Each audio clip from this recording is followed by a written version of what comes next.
ক্লাসে 24 ঘন্টায় স্বাগত। লিমা রয়েছে আপনাদের সঙ্গে। শুরু করছে জুনিয়র ক্লাসরুম পঞ্চম থেকে দ্বাদশ শ্রেণীর জন্য। রাজ্য সরকার এবং জি 24 ঘন্টার যৌথ উদ্যোগ। ঘরে বসেই পড়াশোনা, পড়ুয়াদের প্রশ্নের উত্তর দেবেন শিক্ষকরা। আজ দশম ও দ্বাদশ শ্রেণীর বিষয় ইংরেজি। দশম শ্রেণীর টপিক হলো আওয়ার রানওয়ে কাইট এবং দ্বাদশ শ্রেণীর জন্য টপিক হলো স্ট্রং রুটস। আমাদের সঙ্গে আজকে যারা রয়েছেন আগে তাদের সঙ্গে পরিচয় করিয়ে দিই। আমাদের সঙ্গে এই মুহূর্তে রয়েছেন মানিকতলা হাই স্কুলের শিক্ষক দেবাশিস মিশ্র। স্যার স্বাগত আপনাকে জি 24 ঘন্টা। এবং আমাদের সঙ্গে রয়েছেন দক্ষিণেশ্বর শ্রী শ্রী সারদা দেবী বালিকা বিদ্যা মন্দিরের শিক্ষিকা মিতা দত্ত ম্যাম, আপনাকেও স্বাগত জি 24 ঘন্টায়। এবং আমাদের সঙ্গে থাকবেন এবং রয়েছেন আমাদের সঙ্গে সরাসরি Rahara Bhabananda institution for girls স্কুলের শিক্ষিকা চন্দ্রস্মিতা বসু ম্যাম, আপনাকেও স্বাগত জানাচ্ছি। আমরা শুরু করে দিই তাহলে আজকের ক্লাস। শুরুতেই স্যার ক্লাস 10 এর ক্লাস শুরু হবে, তাই তো? তাহলে শুরু করা যাক। Good morning students. Before we start, I just want to share something, that is don't keep yourself be panicked because COVID-19 is going on. So hope we will win over the particular disease and just try to follow the guidelines given by the government and don't be panicked. We think we will win over the particular disease. Now today we are going to teach you the particular story, that is our Runaway Kite, a very fine story written by Lucy Maud Montgomery. It's a fine story. Before starting the particular story, I just want to share or let you know something about the author, that is Lucy Montgomery. She is a Canadian writer, and when she was 22 months old, actually, she unfortunately lost her mother. So she was brought up by her grandparents.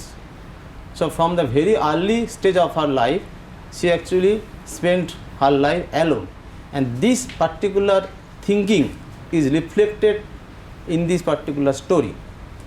The story actually begins with a family, that is a father along with his children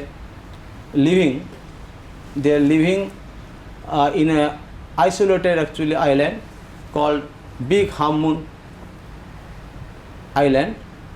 And why actually they are living there, it will be reflected at the end of the story. So here you will find some sort of synopsis of the story or content in brief of the story. You will see this particular content on your screen. তোমরা এখানে দেখতে পারো স্ক্রিনেতে যে hour runway kite, যেটা দেখতেই পাচ্ছ।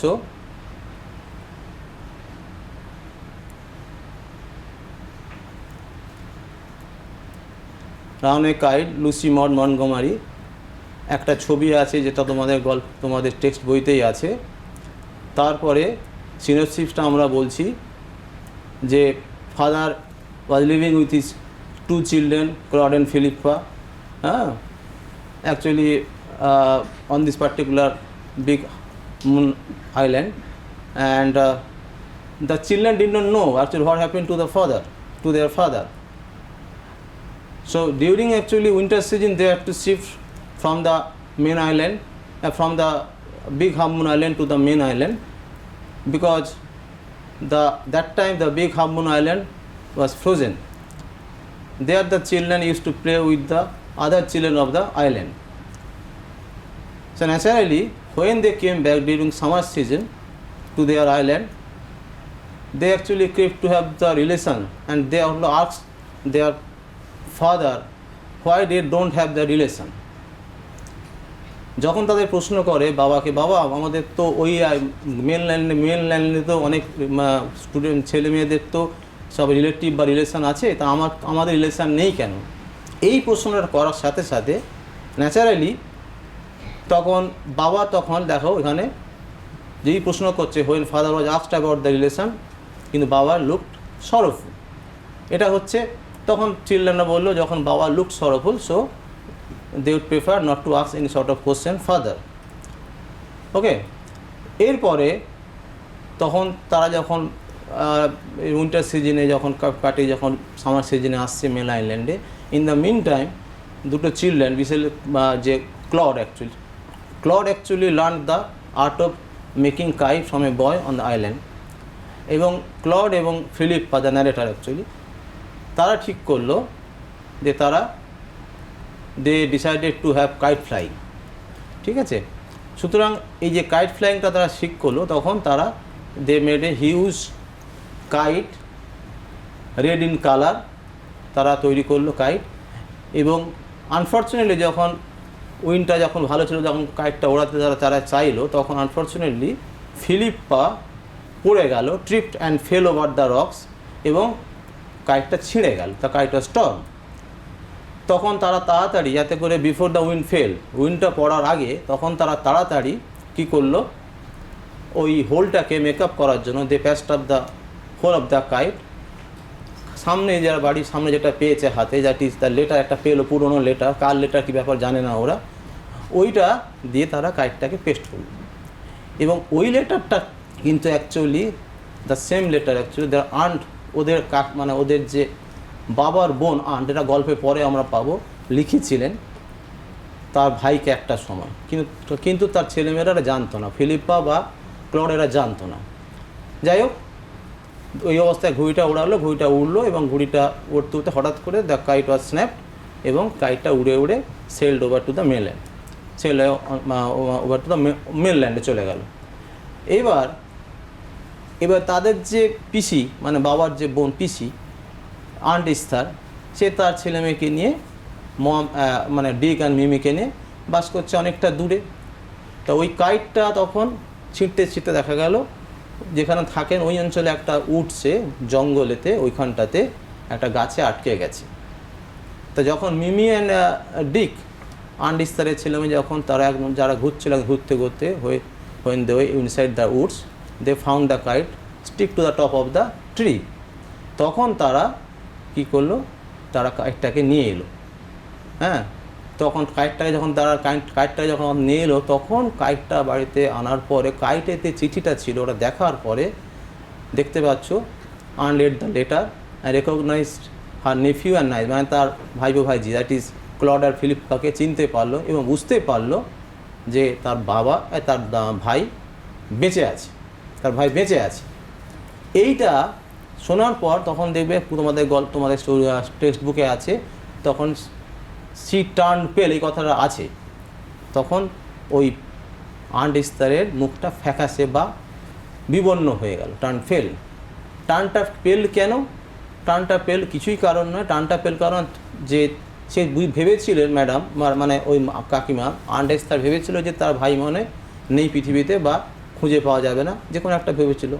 কিন্তু যখন the moment he came to know that her brother was still alive and the prospect of being united with her father made her so happy, এই কারণে তখন চিঠিটা পড়া মাত্রই টার্ন পেল, তখন ওই আন্ট ইস্তার মুখটা পেল হলো।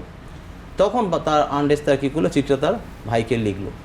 ভাইকে লেখার পর ভাই যত চিঠিটা পেল, এইবার চিঠিটা পাওয়ার পরে তখন ভাই, দ্যাট মিনস এই মেন আর বিগ হাফমুন হাউসে যে দুটো ছেলে মেয়ে আছে, that is Philippa and Claude, তার যে বাবা, সেই বাবা যখন চিঠিটা পেলেন, তখন বাবা এক্সপ্লেন করলেন যে that you are asking me about our relation, that time I looked actually sorrowful, why you know, look this is the cause. চিঠিটার মধ্যে তিনি চিঠিটাকে দেখিয়ে, চিঠিটা পড়ার পর তিনি ব্যাখ্যা করলেন যে মানে এককালে ওর ভদ্রলোক, তার বোন এবং তার ভাইরা মিলে একসঙ্গে এক জায়গায় থাকতে, তারপরে ওর ভাই সঙ্গে ঝগড়া করে ভাইয়ের সাথে যখন ভাই ঝগড়া করে ঘর ছেড়ে চলে এসছে, চলে আসার পর এই দেখো father left home after he had a bitter quarrel with his brother, few years later, কয়েকদিন বাদে দেখা যাবে তখন তার মনে একটা ফেল্ট সরি, তখন আবার ফিরে গেল বাড়িতে। কিন্তু unfortunately he did not find his sister and also at the same time he got the news that his father had died. So naturally মনটা খারাপ হয়ে তখন তিনি মানে ফাদার তার এই দুই যে ছেলে মেয়েকে নিয়ে ক্লড আর ফিলিপ্পাকে নিয়ে এই আইসোলেটেড আইল্যান্ডে যেখানে তারা তিনজনই থাকে, that is big half moon হাউসে তারা বসবাস করতে আরম্ভ করলো। এটা তো তার ব্যাকগ্রাউন্ডটা বলা হলো, তার বাবা কেন চিটটা বাবা কেন প্রশ্ন করার সময় বাবাকে যখন প্রশ্ন করেছিল ফিলিপ্পা ক্লড কেন বাবা আমার রিলেশান নেই, তখন উত্তর দেননি। আজকে উত্তরটা ব্যাখ্যাটা করলো ব্যাকগ্রাউন্ডে তার অতীতে ঘটনাটা বলে। এবারে ফাদার বর্তমানে এখন গল্পেতে ফিরে এসে ফাদার তখন কী করলো, চিঠিটা তার বোনকে লিখলো এবং আলটিমেটলি তারা ইউনাইটেড হলো এবং চিলড্রেনরা খুব হ্যাপি যে তারা টু হ্যাভ রিলেশনস নাও। তাহলে ব্যাপারটা দাঁড়াচ্ছে এই যে একটা টু অ্যাকচুয়ালি যে মানে রিলেশান বলো বা ফ্যামিলি বলো, তারা সেপারেটেড হয়েছিল আনফর্চুনেটলি। তারা জানতো না যে তারা কোনোদিন ইউনাইটেড হবে। They actually did not know how they would unite or whether it is possible for them to be united. But thanks to the kite, that is on account of the kite, they are able to actually to be united again. সুতরাং এখানে এই যে স্টোরির যে আমরা তাহলে এর মেসেজটা পাচ্ছি, মেসেজটা আমরা যেটা দিচ্ছি, যেটা তোমরা টেক্সট বইতেই প্রথমেই দেখবে ইন্ট্রোডাকশন পার্টে আছে যে ভ্যালু অফ রিলেশনশিপ। তাহলে এখানে স্টোরিটা কি ডেপিক্ট করছে না, ভ্যালু অফ রিলেশনশিপ এখনকার দিনে ইন এ টু ডেজ যে বাইফারব্রেকেটেড বা সেপারেটেড ডিসইউনাইটেডের যে ফ্যামিলি স্ট্রাকচার আমরা দেখতে পাই, তাতে কি হয় আমাদের অনেক কিছু হারিয়ে যাচ্ছে। আমরা কারো কিছু শেয়ার ইমোশান ফিলিং কিছু শেয়ার করে যে মনটাকে আশ্বস্ত করি, আমরা হ্যাপি নিয়ে যা কিছু করে আশ্বস্ত করি সেটা আমরা করতে পারছি না। তার ফলে কী হচ্ছে, আমরা ডিস্টার্ব হচ্ছে, আমাদের মেজাজ হারিয়ে যাচ্ছে, আমাদের মধ্যে ভালো মানুষ নষ্ট হচ্ছে। বিশ্ব জুড়ে যদি এটা চলতে থাকে তাহলে কিন্তু আমরা সবাই খারাপের জায়গায় চলে যাচ্ছি। সুতরাং এটা আমাদের গল্পটা কি মনে করাচ্ছে, সেন্স অফ টুগেদারনেস, একটা ফেলো ফিলিং, যেটা which is shockingly absent in the modern so called civilised world. এইটা হচ্ছে তার বার্তা বা মেসেজ এই স্টোরি। সুতরাং এই গল্পেতে আমরা এর থেকে ভালো বার্তা মনে পেতে পারি না। এবং আমি প্রথমেই যেটা শুরুতে বলেছিলাম যে দ্য অথারের যে মানে তার পার্সোনাল লাইফে যখন she was only 22 months old, she lost her mother and she was brought up by her grandparents. That means she faced most of the times, or she rather passed most of her times lonely during her childhood. So সেই ফিলিংটা আমাদের গল্পেতে আমরা পাচ্ছি যে একটা relationship separated হয়ে গেলে কি problem হতে পারে, মানুষের মনে কত দাগ কাটতে পারে, বিশেষ করে ইয়াং ছেলে মেয়েদের ক্ষেত্রে কি দাগ কাটতে পারে, ওটা যে কত ভীষণ দরকার, আমরা যে ইউনাইটেড হওয়ার দরকার, এই ফিলিংসটা তার মধ্যে তখন থেকে গ্রোটা করে তার ছোটোবেলা থেকে সেটা এই গল্পেতে রিফ্লেক্টেড হয়েছে। ঠিক আছে, সুতরাং এখান থেকে তোমাদের পরীক্ষার পারপাসে যদি বলো, সে তো অনেক কিছু আমরা কোশ্চেন আছে, আলোচনা কিছুটা করব, ম্যাডামও পাশে আছেন। তা প্রথম যেটা তোমাদের বলার দরকার বা বলা উচিত সেটা মনে করছি, সেটা হচ্ছে যে তোমরা কিন্তু ভালো করে স্টোরিটা পড়ো, গল্পটা পড়ো, যে সিনোপসিসটা আমরা বললাম আলোচনা করলাম ভালো করে, অলমোস্ট প্রায় গল্পটাই ছোট করে বলা আছে। আশা করি তোমাদের এই জায়গাটা থেকে কোনো বোঝার অসুবিধে নেই যে কেন কাইটের গল্পটা আনা হয়েছে এখানে। কারণ কাইটটা হচ্ছে একটা মিডিয়েটরে কাজ করছে, বা কাইটটা একটা দুটো পরিবারকে একটা বন্ধনে আবদ্ধ করা একটা লিঙ্ক হিসেবে কাজ করেছে। সুতরাং এই জন্য আওয়ার রানওয়ে কাইট মানে আমাদের উড়ে যাওয়া কাইটটা কী করেছে আলটিমেটলি, তারা দুটো ফ্যামিলিকে একটা জায়গায় মিলিয়ে দিয়েছে। ঠিক আছে, এবার ম্যাডাম। স্যার আমরা যাবো ম্যামের কাছে, তবে ইতিমধ্যে ছাত্রছাত্রীরা বেশ কিছু প্রশ্ন করেছে, আমরা সেই প্রশ্নগুলো বরং নিই।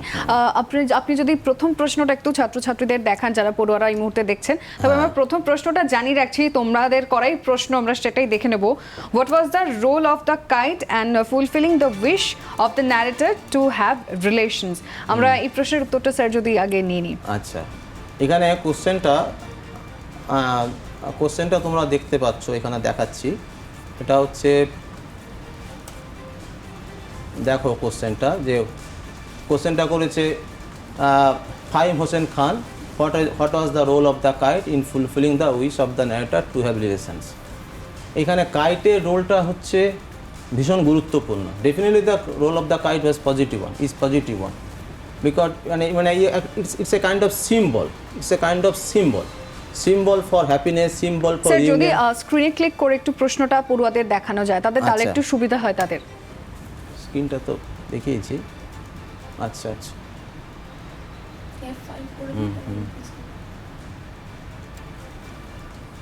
এই কোশ্চেনটা আশা করি দেখতে পাচ্ছ। প্রথম কোশ্চেনটা দেখো, what was the role of the kite in fulfilling the wish of the narrator to have relations. তা এই রোলটা কাইটের অবভিয়াসলি একটা খুব পজিটিভ রোল বললাম একটু আগেই, এবং ওই কাইটটা কী করছে, একটা কাজ করছে একটা সিম্বল হিসাবে, symbol for reunion, symbol for happiness, symbol for peace, whatever you can say.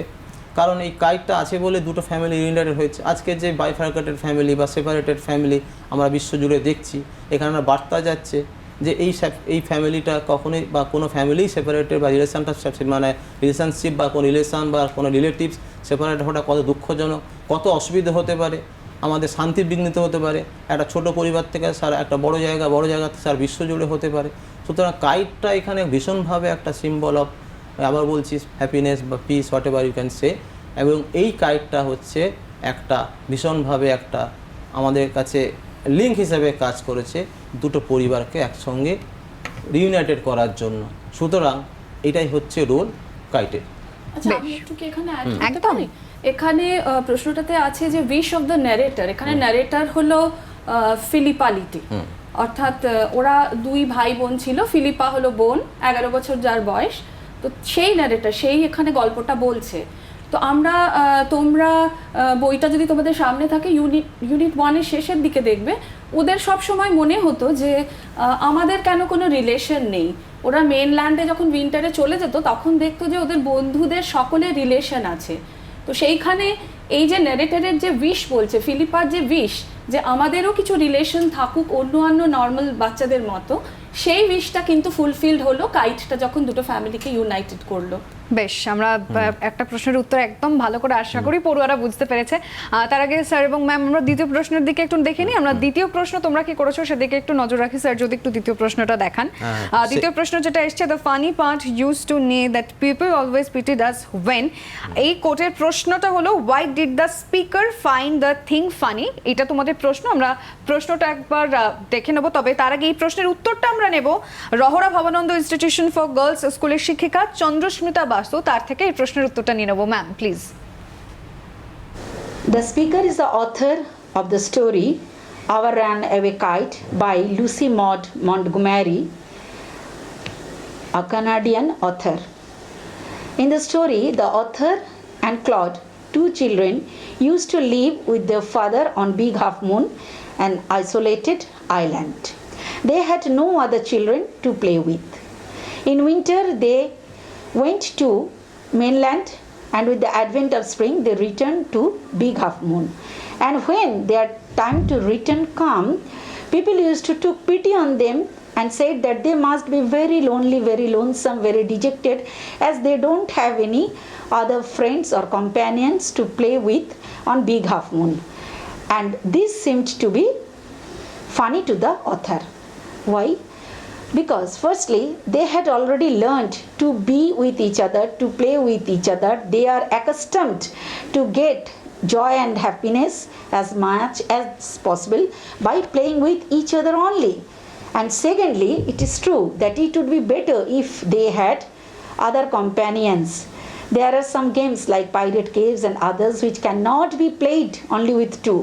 But at the same time, it is also true that there had been always a great deal of quarrel with the children of mainland. But Claude and the author never quarreled with each other. They had quarreled, they had to fall out regularly in the main island, but they did never quarrel with each other. So it perhaps might be better that they don't have any other companion on the Big Half Moon. So they are not as much dejected or as much lonely, as much lonesome that people usually thought about them. So the things seemed funny to the author. Thank you so much ma'am. আমরা ম্যামের থেকে দ্বিতীয় প্রশ্নের উত্তর পেলাম, তবে আমরা পরবর্তী প্রশ্নের দিকে চলে যাচ্ছি। তোমাদের করা পরের প্রশ্নটা স্যার যদি দেখা যায় স্টুডেন্টদের জন্য একটু, describe the harbour of the big half moon in summer. এই তৃতীয় প্রশ্নের উত্তরটা যদি ম্যাম একটু দিয়ে দেন প্লিজ। এটা একেবারে ইনফরমেটিভ একটা কোয়েশ্চেন, যেটা তোমাদের টেক্সটে লেখাই আছে। ওরা when they were in the island during summer, the weather was very very good. The sea was very calm, blue color ছিল the sky, এবং আমরা জানি যে usually when the sky is very clear the reflection comes in the water, so the sea was very calm. There was a very soft wind, খুব হালকা হাওয়া দিত, এবং হালকা হাওয়ার ফলে যে রিপলস হতো, সমুদ্রের ঢেউগুলো যে ছিল সেগুলো খুব স্মল ওয়েভস হতো, in ripples, not big waves. So the weather was perfect, and that's why during the summer time every year they had a lot of hobbies. Ebong one of the hobbies one summer was making a lot of kite, which kite played a very big role in uniting the two families. বেশ, আমরা তাহলে এই প্রশ্নের উত্তর পেয়ে গেলাম। একদমই তাই, তবে আমি একটু স্যার পড়ুয়াদের জন্য একটু বলে রেখে দিই, যারা এই মুহূর্তে যে 24 ঘন্টা দেখছো, তোমাদের যদি কোনো প্রশ্ন থাকে, স্যার এবং ম্যাম রয়েছেন তোমাদের পড়ানোর জন্য, তোমাদের সুবিধার জন্য। তোমাদের প্রশ্ন থাকলে তোমরা স্ক্রিনের ওপরে দেখো দুটো নাম্বার যাচ্ছে, সেই নাম্বারে কল করে সরাসরি তোমরা তোমাদের প্রশ্ন রাখতে পারো। হ্যাঁ স্যার প্লিজ। হ্যাঁ, কোশ্চেনটা কিন্তু ওই ফাহিম হোসেন খান করেছে ভাঙর মানে হাই স্কুল থেকে, নর্থ 24 পরগনা থেকে। ম্যাম তো ওই হারবারের আর এটা বা তোমাদের বর্ণনা করলেন, ডিসক্রাইব করলেন, মানে সবই সুন্দর করে ম্যাম বুঝিয়েওছেন। একটা কথা আছে ওখানে যে ওয়েদার যখন was fine, the ma'am the harbour look very much gorgeous. হ্যাঁ, ওয়েদার যখন ফাইন থাকে এটা মাথায় রাখো, এবং অ্যাটমসফিয়ারটা ভীষণ কাম অ্যান্ড কোয়াইট, ভীষণ কাম অ্যান্ড কোয়াইট, এবং soft wind was blowing as if the sea also responded to the soft to the actually wind, and it actually responded with its actually ওই যাকে বলে রিপলস দিয়ে ওই রেসপন্স করছে অ্যাজ ইফ।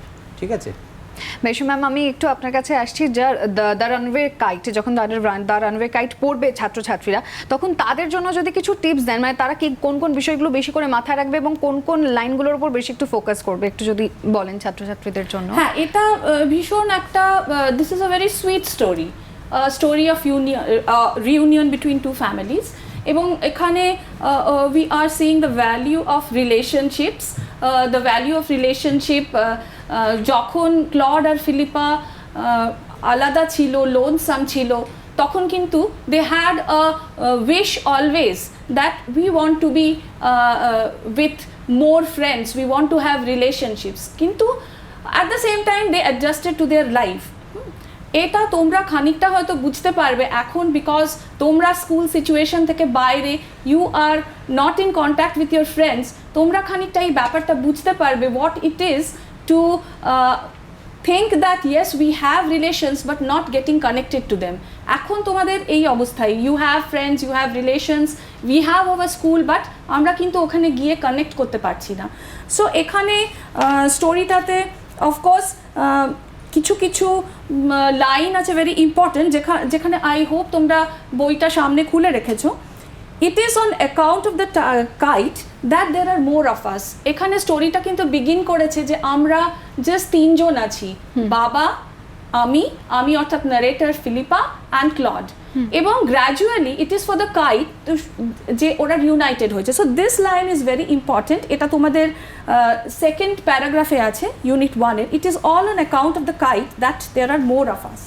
এবং দ্বিতীয়ত আমি বলবো, যেটা কোয়েশ্চেন অলরেডি ডিসকাসড হয়ে গেছে, যে funny part was people pity করতো, people in the mainland, বড় যে ল্যান্ডটাতে ওরা যেত ডিউরিং উইন্টার, যখন ওদের ওই আইল্যান্ডটা ফ্রোজেন থাকতো, ওরা থাকতে পারতো না, তখন ওরা ফিরে আসার পরে কিন্তু লোকজন ওদেরকে খুব করুণা করতো, মনে হতো যে ইস ওরা আবার একা হয়ে যাবে।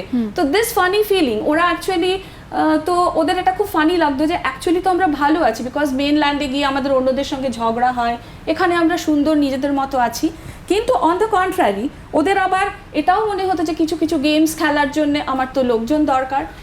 এবং এইখানে তোমাদের নেক্সট পেজে, ইন পেজ 39, এই জিনিসটা খুব ওদেরকে, everybody on the mainland had relations, এই সেন্টেন্সটাও খুব ইম্পর্টেন্ট, কেন এই সেন্টেন্সটা থেকেই কিন্তু আমরা এই ফিলিংটা পাচ্ছি যে ওরা সবকিছু ভালো মতো করা সত্ত্বেও they had a longing for having the relationship, এবং ওদের মাথায় প্রশ্নও আসতো যে বাবার কেন কোনো রিলেশনস নেই।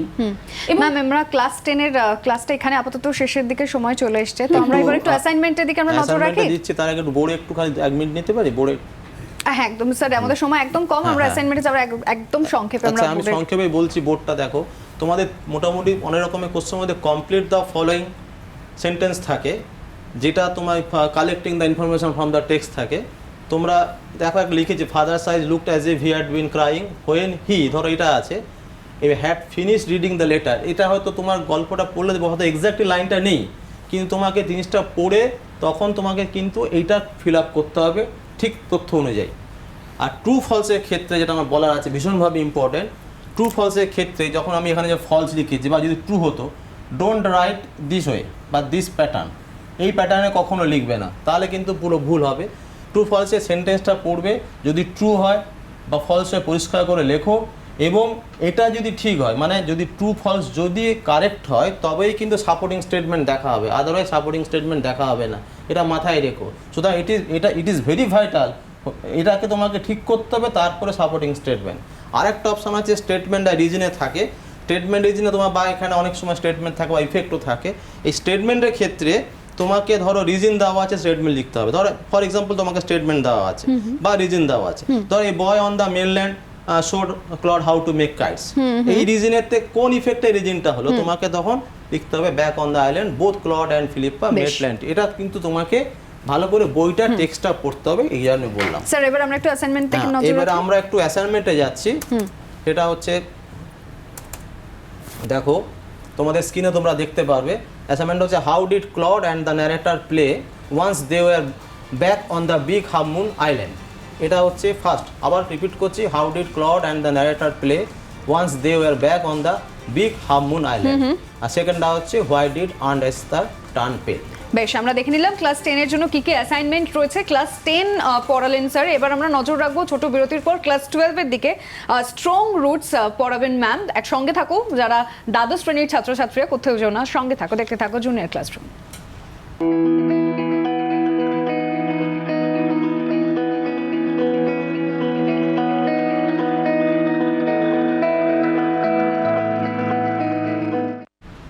ফিরে এলাম বিরতির পর জুনিয়র ক্লাসরুমে। এবার ক্লাস 12 এর টপিক স্ট্রং রুটস। আর ম্যাম এবার ক্লাস 12 এর ক্লাস স্টার্ট করা যাক তাহলে। A very good morning to all my students all over West Bengal. একটা সুন্দর সময়ে আমাদের ক্লাসের পড়াটা শুরু হচ্ছে। এই সময় স্কুল নর্মালি চললে আমরা প্রেয়ার লাইনের জন্য অ্যাসেম্বলিতে একত্রিত হই, তো সেই ফিলিংটা তোমরা ক্যামেরার ওপারে থাকলেও যেন সময়টার জন্য ভীষণভাবে ফিল করা যাচ্ছে। নিশ্চয়ই খুব শীঘ্রই আমরা সেই সিচুয়েশনে আবার ফিরে আসব। আজকে তোমরা আশা করি তোমাদের টেক্সট বুকটা সামনে খুলেছো। আমরা আজকে মাইন্ডস্কেপসের প্রোজের লেসন 2 থেকে স্ট্রং রুটস করব এপিজে আব্দুল কালামের। এটি তার যে লেখা বই উইংস অফ ফায়ার, তার অটোবায়োগ্রাফি, সেইখান থেকে একটা এক্সট্র্যাক্ট, স্ট্রং রুটস এই প্যাসেজটা। এবং আমরা সকলেই জানি যে উনি ভারতের প্রেসিডেন্ট ছিলেন ফ্রম 2002 টু 2007, এবং এয়ার স্পেস ইঞ্জিনিয়ারিংয়ে ওনার খুব বড় একটা অবদান রয়েছে। এবং এর সাথে সাথে আমরা এই লেসনটাতে যত ভেতরে আমরা পড়ব তত দেখব he was a very very spiritual person, এবং উনার এই স্পিরিচুয়াল জার্নির শুরুটা হয়েছিল উনার চাইল্ডহুড দিয়ে। উনার একটা আমরা প্রথমে এই লেসনটার যে সিনপসিস আছে একদম যেটা তোমাদেরকে সামারির মতো করে বলে দেওয়া, সেটা প্রথমে বলে দিচ্ছি। এটা হলো একটি ন্যারেটিভ, যেখানে ন্যারেটিভ অর্থাৎ লেখক এখানে নিজে বলছেন কথাগুলো। এটা হলো তিনি যে তার যে শৈশবটা ছিল, ইট ওয়াজ ভেরি সিকিওর ইমোশনালি এবং মেটেরিয়ালি। তার পেরেন্টসদের কাছ থেকে তিনি যে শিক্ষাটা পেয়েছেন, তার মা তাদেরকে যেভাবে সমস্ত সোশ্যাল ওয়ার্কের সাথে জড়িত থেকে, এবং আমরা লেসনটার কোর্সে দেখব যে প্রচুর লোকজনকে তিনি রোজ খাওয়াতেন। এবং কালাম বলছেন যে আমাদের ফ্যামিলির all the members if we come together, হয়তো বাইরের যে লোকেরা খেতেন তার থেকেও সেই মেম্বারটা বেশি হতো। তো সেখান থেকে আমরা বুঝতে পারি যে একটা সোশ্যাল কোঅর্ডিনেশন ভীষণ ছিল, এই বেনেভোলেন্সটা তাকে খুব টাচ করেছিল, এবং তার বাবার যে উইজডম সেটাও তাকে কিন্তু পরবর্তীতে ইভেন অ্যাজ আ সায়েন্টিস্ট ভীষণ হেল্প করেছিল। তার যে লোক্যালিটি ছিল, তিনি মস স্ট্রিটে থাকতেন রামেশ্বরমে, সেখানে বেসিক্যালি সেটা একটা মুসলিম কমিউনিটি ছিল, কিন্তু তার মধ্যে কিন্তু প্রচুর হিন্দুরা থাকতো এবং তারা এই হিন্দু মুসলিমরা ভীষণ মিলেমিশে থাকতো। সেখান থেকে আমরা ভীষণ একটা সুন্দর কমিউনাল হারমোনির পিকচার পাই। তার বাবা, তিনি ওখানে যে রামেশ্বরমে যে ফেমাস শিবা টেম্পল আছে, তার যে প্রিস্ট পক্ষীরতন শাস্ত্রী, সেখানে থেকে তিনি কিন্তু তার সঙ্গে কিন্তু তিনি ভীষণ বন্ধু ছিলেন, এবং তার কাছ থেকে, তার বাবার কাছ থেকে তিনি যে ডিভাইন পাওয়ার আছে, একটা স্পিরিচুয়াল যে পাওয়ার আছে একটা, তার যে একটা ওমনি প্রেজেন্স, সেটা যে present all over in all things, the philosophy of his father, এটা কিন্তু তাকে ভীষণভাবে মানে ইনফ্লুয়েন্স করেছিল, ইন্সপায়ার করেছিল। এছাড়াও তার বাবার যে রেগুলার ডিসিপ্লিন লাইফ, যেটা আমরা শেষের দিকে দেখব, তিনি সকালবেলা 4টের সময় উঠতেন, তারপরে যে রেগুলার অ্যাক্টিভিটি রোজ করে যেতেন ইনস্পাইট অফ হিজ এজ, সেইটাও কিন্তু খুবই সাহায্য করেছিল কালামকে তার জীবনের যে আদর্শ, তার জীবনের প্রেসিডেন্ট যে তিনি হয়েছিলেন সেই কাজকর্মই বলো, বা এরোস্পেস অ্যাজ অ্যান ইঞ্জিনিয়ার তার যে কাজকর্ম, তার যে অবদান ইন্ডিয়ার প্রতি, সেই সমস্ত কিছু কাজে তাকে কিন্তু ভীষণ হেল্প করেছিল। এই যে পুরো এই সিনপসিসটা আমরা জানলাম, এর থেকে কিন্তু কিছু সিগনিফিক্যান্ট আইডিয়াস আমরা পাই। আমরা দেখব যে কালামের মা বাবার লাইফটা ভীষণ সিম্পল ছিল, সেই লাইফটা অনুকরণ করে কিন্তু তিনি সারা জীবন চলেছেন, এবং সেটা থেকে we can come to the conclusion that simplicity is the key to brilliance. We will see from the passage that never was something very inessential done in their family. Just the things that were very essential, that was done. কোনো luxury etc. কোনো কিছু ছিল না, এবং এই simplicity থেকে কিন্তু the essential has been identified, অর্থাৎ যা কিছু ফুড, মেডিসিন, ক্লোদিং, এইগুলো যা কিছু প্রয়োজন আমাদের, সেইগুলো কিন্তু তারা পর্যাপ্ত পরিমাণে পেতেন। So the identification of the essential he learn from his childhood. এবং এখান থেকে আরেকটা খুব বড় মেসেজ আমরা পাই, that is gratitude towards parents. তোমাদের পেরেন্টসরা কিন্তু তোমাদেরকে সবসময় কোনো না কোনো শিক্ষা দিতে থাকেন, এবং সেইগুলো কিন্তু আমাদের লাইফে কাজে লাগানো, সেইটাই কিন্তু সব থেকে বড় গ্র্যাটিটিউড। তাদের প্রতি আমাদের যে থ্যাঙ্কফুলনেস, আমাদেরকে শিক্ষা দেওয়ার জন্য, বড় করার জন্যে, সেইটা কিন্তু আমরা এই লেসন থেকে পাই। Because till the end, the very end of the lesson, from the beginning আমরা দেখতে পাই যে the spiritual growth that Kalam had, the philosophical thoughts that he had, all were learning from his parents. আরেকটা জিনিস আমরা প্রায় যে প্রেয়ার, আমরা যে যে ধর্মতেই থাকি না কেন, আমরা প্রার্থনা করে থাকি ভগবানের কাছে, আল্লাহর কাছে। এখানে সুন্দরভাবে সেই প্রেয়ারকে কিন্তু অ্যানালাইজ করা আছে। কালামের বাবার কাছ থেকে তিনি শিখেছিলেন যে prayer means a communion with the universe. এখানে তোমাদেরকে বলি, তোমরা তো এখন 12-এ উঠেছো, তোমরা 11-এ অক্টাভিও প্যাসের একটা ব্রাদারহুড বলে পোয়েম তোমরা পড়েছো, যেটার মধ্যে কিন্তু এই থটটাও ছিল যে আমরা কিন্তু a small part of the universe. আমরা যতই ছোট হই না কেন, all of us have a part to play in the universe. এবং তোমরা ক্লাস 10-এর ফেবল বলে একটা কবিতা ছিল, the squirrel at the mountain were quarrelling, সেটাতেও কিন্তু আমরা এই একই থট পাই যে আমরা যে যতই ছোট হই না কেন, we are a part of the universe. Prayer যেন সেই কমিউনিয়ন উইথ দ্য ইউনিভার্স, সেটাকে যেন এস্টাবলিশ করছে। এবং প্রেয়ার যখন আমরা করতে যাচ্ছি, তখন we go beyond the identity of wealth, caste and Creed.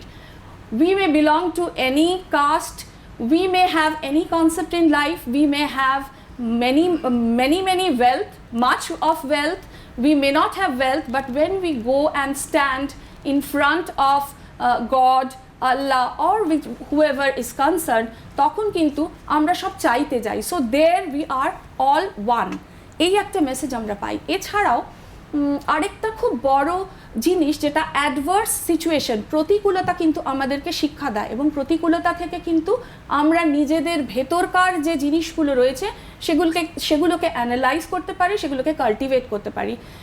For example আমরা সকলেই কিন্তু এখন একটা বড় বিপর্যয়ের মোকাবেলা করছি, আমরা কোভিড-19-এর মোকাবেলা করছি, আমরা উম্পুনের মতো একটা বড় সাইক্লোনকে মোকাবেলা করছি, সেখানে কিন্তু আমরা প্রত্যেকেই কিছু না কিছু অ্যাডভার্স সিচুয়েশনে রয়েছি। ফর এক্সাম্পল আমরা যে ক্লাসরুম সিচুয়েশনে ফেরত যেতে পারছি না, সেটাও কিন্তু আমাদের একটা adverse situation. So this is the time, such adverse situations give us an opportunity of analysing ourself. Next হলো আমাদের সমস্ত সাফারিংয়ের, এই যে অ্যাডভার্স সিচুয়েশন থেকে আমরা যে সাফার করি, আমরা যে ভুগতে থাকি নানান রকম মেন্টাল প্রবলেমসে, ফিজিক্যাল প্রবলেমসে, এইটারও কিন্তু একটা রেলেভেন্স আছে। এভাবে যদি আমরা ভাবতে পারি যে আমাদের এই সাফারিংটা কেন, নিশ্চয়ই কোনো পার্ট আছে এই suffering is teaching us something, তাহলে কিন্তু আমরা সেই সাফারিংয়ের মধ্যে একটা রেলেভেন্স পাবো এবং ওই সাফারিংটাকে মোকাবেলা করার অনেক শক্তি পাবো। এবং সর্বশেষে উনি বলছেন যে, আমরা উনার এই কথাটা থেকে আমরা এই লাস্ট যে তোমাদের সিগনিফিকেন্ট আইডিয়াসটা বলবো, সেটা হলো আমাদের যে এই ইমোশনাল এবং ফিজিক্যাল যে বন্ডসগুলো রয়েছে, এগুলো থেকে যদি আমরা মুক্ত হতে পারি, আমাদের যে ক্ষুদ্র ক্ষুদ্র চিন্তা রয়েছে, এটা থেকে আমরা যদি ওই সাফারিংয়ের রেলেভেন্সের মাধ্যমে, ওই সেলফ ইন্ট্রোস্পেকশনের মাধ্যমে আমরা যদি মুক্ত করতে পারি নিজেদের, তাহলে কিন্তু আমরা মুক্তি পাবো, আমরা ফ্রিডম পাবো, তখন আমরা হ্যাপি হব এবং আমরা পিস অফ মাইন্ড পাবো। এইটা কিন্তু খুব ইম্পর্টেন্ট মেসেজ। এবার দেখো তোমাদেরকে একটুখানি কমন এরার্সগুলোর কথা বলি, তার আগে আমি একটুখানি কিওয়ার্ডসগুলো দেখাবেন বোর্ডে। একদম তাই, আমরা দেখে নেব কি বোর্ডটা আমরা keywords দেখবো, বা রয়েছে। এখানে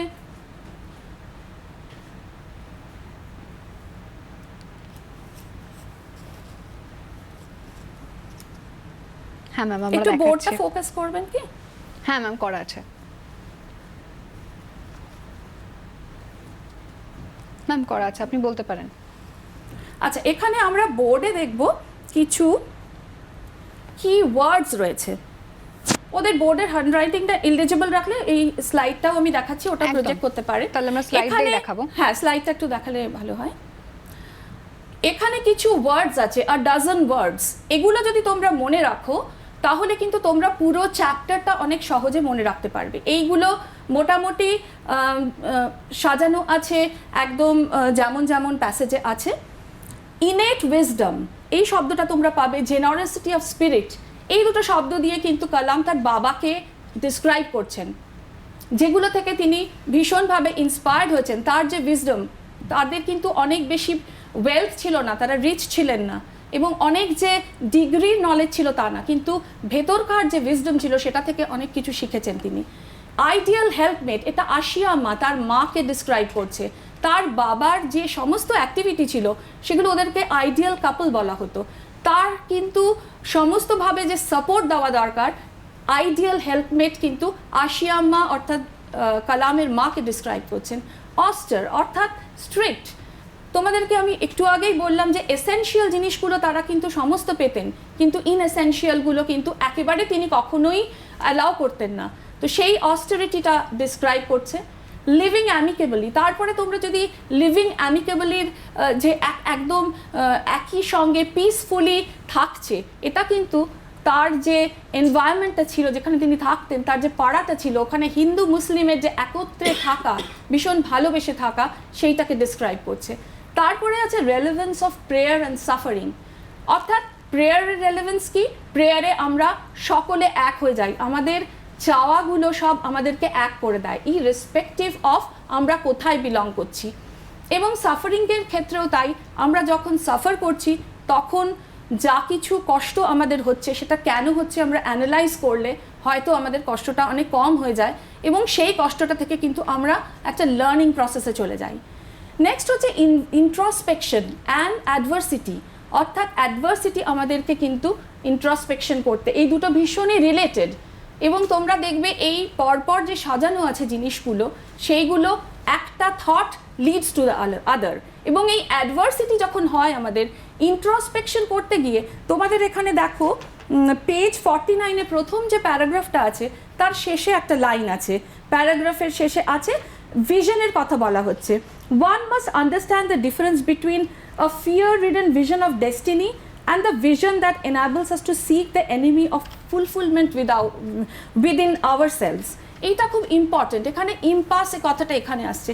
কালাম একটা সময় তার বাবাকে বলছেন যে কিছু লোক তার কাছে ওই মস্কে প্রেয়ার শেষ হয়ে গেলে নানান লোক, রিলিজিয়নের লোকেরা কিন্তু তার কাছে নানান রকম প্রবলেমস নিয়ে আসতো, এবং কালাম এক সময় তার বাবাকে বলেছিল যে তাদেরকে তুমি বলো না কেন যে এই যে সেলফ ইন্ট্রোস্পেকশন করতে, এই সমস্ত কিছু যা কিছু তুমি আমাকে বলছো সেগুলো কেন ওদেরকে বলো না। তখন তিনি রিপ্লাই করেছিলেন যে আমি তাদেরকে বলি না, কেননা আমরা যখন ভীষণ একা হয়ে যাই, আমাদের যখন ভীষণ প্রবলেমস আসতে শুরু করে, তখন কিন্তু আমরা we try to find somebody who will provide us a solution to the problem.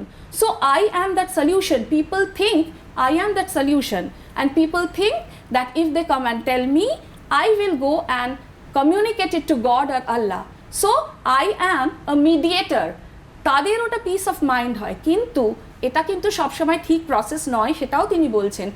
এইখানে এইটা বলতে গিয়ে তিনি কিন্তু এই দুটো ভিশনের কথা বলছেন।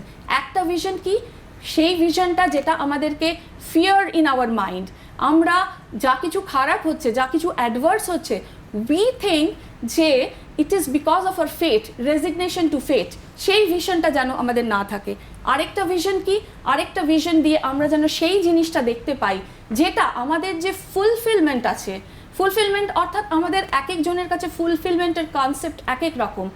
ফুলফিলমেন্ট হলো doing something that satisfies our spirit, যেটা করে আমাদের মধ্যে একটা ভালো লাগা আছে এবং যেটা সকলের মধ্যে একটা ভালো লাগা আছে, দ্যাট ইজ ফুলফিলমেন্ট। সেই ফুলফিলমেন্টটাকে অ্যাচিভ করতে যে অসুবিধাগুলো হচ্ছে, সেই অসুবিধাকে দেখতে পাওয়ার যে ভিশন, সেই দুটোর মধ্যে কিন্তু একটা ডিফারেন্স আছে। এবং ওই ইম্পাসে অর্থাৎ সেই স্ট্যাগনেশনটার কথা বলছেন, যেখানে এসে আমরা আটকে যাই, যেখানে এসে আমাদের প্রগ্রেসটা থেমে যায়, যেখানে এসে আমাদের সেই ভিশনটা যেইটা আমাদেরকে ভয় দেখায়, যেটা আমাদেরকে ফেটের ওপর রিজাইন করতে বলে, সেইটাকে অতিক্রম করে we with our vision of the obstructions to our fulfilment we can see that. এবং প্রপিশিয়েট অর্থাৎ তিনি বলছেন যে এই যে তারা আমার কাছে আসে, to bring these people in favor of that vision is my job. এবং তারপরে হলো emulate অর্থাৎ to imitate। আমরা দেখব লাস্টের আগের প্যারাগ্রাফে উনি কিন্তু ডিসক্রাইব করছেন উনার বাবা কি সুন্দর একটা রেগুলার ডিসিপ্লিন লাইফ লিড করেছেন, এবং উনি বলছেন আমার যে সায়েন্টিফিক জীবন সেইটাতেও কিন্তু আমি অলওয়েজ উনার এই সমস্ত ডিসিপ্লিনগুলো এমিউলেট করে, ইমিটেট করে, I tried to have a spiritual growth of myself, which in turn helped me in my scientific development. এবং শেষে আছে সেভার্স অর্থাৎ বিচ্ছিন্ন হয়ে যাওয়া। কিসে থেকে আমরা বিচ্ছিন্ন হয়ে যাব? সমস্ত রকমের ইমোশনাল বন্ড, ফিজিক্যাল বন্ড যেগুলো আমাদেরকে ধরে রাখে, যেগুলো আমাদেরকে আমাদের ওই গ্রোথের পথটা থেকে আটকায়, সেগুলো থেকে আমাদের বিচ্ছিন্ন হতে হবে। সো এই 12টা শব্দ যদি তোমরা পরপর মনে রাখো, এগুলো সাজানো আছে, এগুলো থেকে কিন্তু তোমরা পুরো লেসনটা নিজেরাই কিন্তু পরপর সাজিয়ে নিতে পারবে। So this is a very strong philosophical thought যেটা দিচ্ছে, এবং তোমরা ছোটরা আছো, তোমরা দেখবে এই লেসনটা তোমরা যদি খুব ভালো করে পড়ো, এই পড়ানো হয়ে যাওয়ার পরে if you go through the text, এবং তোমরা দেখবে তোমাদের নিজেদের জীবনেও এটা কিন্তু কাজে লাগাতে পারছো, and it will help you in studying, in overcoming the adverse situation that we are facing now. Ma'am, এবার আমরা একটু প্রশ্নের দিকে নজর রাখি। পড়ুয়ারা ইতিমধ্যেই তোমরা বেশ কিছু প্রশ্ন করেছো, আমরা দেখে নেব প্রথম প্রশ্ন তোমাদের করাই। প্রথম প্রশ্নের দিকে নজর রাখছি। Why does Kalam consider his childhood to be materially and emotionally secure? এই প্রশ্নের উত্তর আমরা স্যার আপনার থেকে একটু নিয়ে নেব। গুড মর্নিং ক্লাস 12 ছাত্ররা বা ছাত্রীরা, তোমরা ম্যাডাম তো সুন্দর করে দারুণভাবে ব্যাখ্যা করে দিয়েছেন ম্যাডাম, সবগুলো শব্দ ধরে। শুধু একটুখানি আমি বলতে চাই, যেটা হচ্ছে যে এই স্টোরিটা শুধুমাত্র তোমাদের পরীক্ষা পারপাসে তো পড়ছোই, কিন্তু এখান থেকে তোমাদের লাইফেও লেসন আছে, কিছু শেখার আছে। দেখো স্টোরিটাতে দেখো একটা আইডিয়াল হেল্পমেন্ট, যাকে যেরকম একটা স্বামী স্ত্রী কীভাবে থাকা উচিত, যে ইনফ্লুয়েন্সটা ছেলেমেয়ের মধ্যে পড়ে, সেটা কালাম পেয়েছেন। আবার কালামের কেমনভাবে মেন্টালিটি নিয়ে মানে ওই ফ্যামিলিতে বিলং করা উচিত, সেটা তার বাবা মার কাছ থেকে শিক্ষা পেয়েছে। আবার কালাম সমাজ থেকে পাচ্ছে, সমাজ থেকে দেখছে যে যদিও এটা মুসলিম ডোমিনেটেড একটা জায়গা রামেশ্বরম, কিন্তু ওখানে হিন্দু কিছু ফ্যামিলি থাকে, ওরা কিন্তু লিভিং অ্যামিকেবলি, সুতরাং ওই একটা জায়গা ওই মানে সোসাইটি থেকে পাচ্ছে। আবার একটা কিছু সিস্টেমের মধ্যে থাকতে লাইফে চলতে গেলে, যেটা তার বাবা দেখিয়েছেন একটা স্পিরিচুয়ালিটি, যেটা প্রেয়ারের মাধ্যমে হোক, তার একটা সিস্টেমের মধ্যে যাওয়া, সেটা কালামকে দিয়ে ঢুকিয়ে কালাম তার মধ্য দিয়ে গেছেন। এবং আর কিভাবে রুটিন বাউন্ড লাইফ ডিল করতে হয়, যেটা কালামের বাবা লাইফে করে গেছে।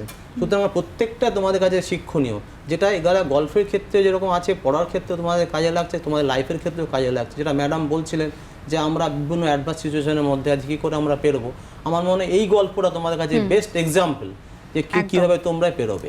এবার কোশ্চেনটাতে আসছি, যেটা ইমোশনালি, যেটা কোশ্চেনটা why does Kalam consider childhood to be materially and emotionally secure.